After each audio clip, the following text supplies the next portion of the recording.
میرے نبی پاک صلی اللہ تعالیٰ علیہ وسلم نے فرمایا شعبان میرا مہینہ ہے، رمضان میرے رب کا مہینہ ہے۔ اتنی برکتوں والا مہینہ، اتنی شانوں والا مہینہ ماہ رمضان، آپ نے کچھ باتوں کا بڑا ہی خیال رکھنا ہے۔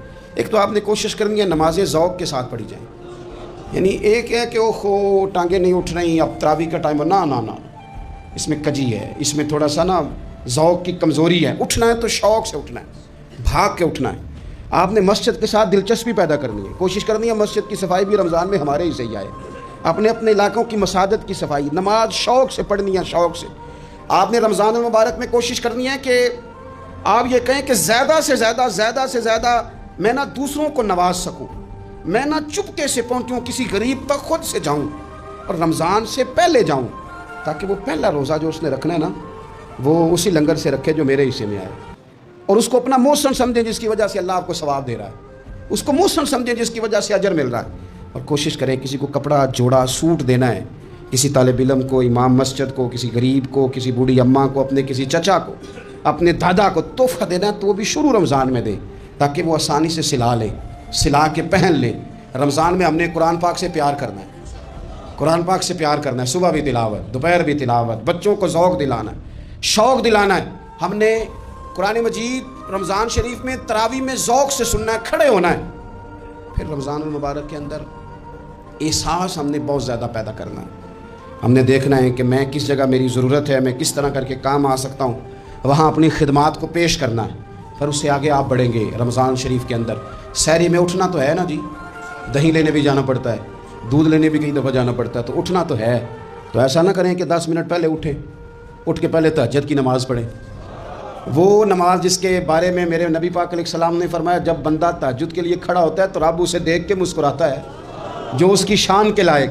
باقی نمازوں پہ ثواب ہو رہا ہے، تہجد کے وقت اللہ مسکرا رہا ہے۔ اور حضور فرماتے ہیں اگر جوان آدمی تہجد کے لیے اٹھے تو رب فرشتوں کے سامنے فخر فرماتا ہے۔ تو تہجد کی نماز ہر روز موقع ہونا ہے، اٹھنا ہی اٹھنا ہے، شہری کے لیے تو اٹھنا ہی ہے، تو وہی وقت تہجد کا ہے، خوب تہجد کی نماز پڑھنی۔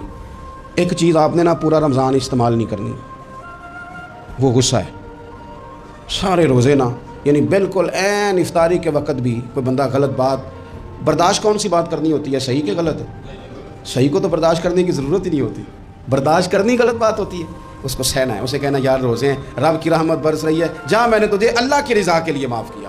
اور ذہن میں حدیث رکھنی ہے کہ حضور نے فرمایا تو رب کے بندوں کو معاف کر، اللہ تجھے معاف فرمائے گا۔ رمضان شریف میں اور سعادت کے ساتھ اور پیار کے ساتھ، اور غیبت نہیں کرنی کسی کی بھی، کسی ادارے کی نہیں، کسی بندے کی نہیں، غیبت نہیں کرنی۔ آپ کو حدیث میں ملے گا کہ نبی پاک علیہ السلام نے کچھ بیویوں سے کہا تھا کہ تم نے تو روزہ توڑ دیا ہے اور تم نے حلال کے ساتھ رکھا تھا، حرام کے ساتھ توڑ دیا۔ یا رسول اللہ کس طرح؟ فرمایا غیبت نہیں کی تم نے، مردہ بھائی کا گوشت نہیں کھایا، یہ بہت بڑا جرم ہے، اس سے بچنا ہے۔ موبائل کم استعمال کرنا ہے، اور مہربانی کریں کم خبریں دیکھیں، جو خبریں عورتیں پڑھتی ہیں ان خبروں سے بھی پرہیز کریں۔ کوئی ہم نے بڑا سال 11 مہینے سیاسی تبصرے کر لیے، کیا انقلاب آیا پھر ملک میں؟ تو رمضان کا مہینہ سیاسی تبصرے رہنے دیں، زیادہ وقت مسجد میں گزاریں، زیادہ وقت اللہ کے گھر میں گزاریں، زیادہ ٹائم آپ تلاوت قرآن پاک میں، استغفار میں، درود شریف میں گزاریں، ایک دوسرے کے ساتھ پیار کریں، ایک دوسرے کے کام آئیں۔ اے خالق کائنات، آئندہ جمعہ رمضان میں آنے والا ہے، اللہ امت کی خیر فرمانا، کشمیر کے مظلوموں کی خیر کرنا، برما کے مجبوروں کی خیر کرنا، پاکستان تیرے نبی پاک علیہ السلام کے نام پر، کلمے کے نام پر بنایا گیا وطن ہے، اللہ اس میں دین کا جھنڈا نافذ فرما دے، اس وطن عزیز کو قیامت کی صبح تک قائم فرمانا، اور اللہ ہم سب کو بھائی چارے سے، پیار سے، محبت سے، ایک دوسرے کے احساس میں زندہ رکھنا۔ اس ماہ مقدس میں تو جن لوگوں کو معاف کرے گا ہم سب کے نام بھی اس میں شامل فرما۔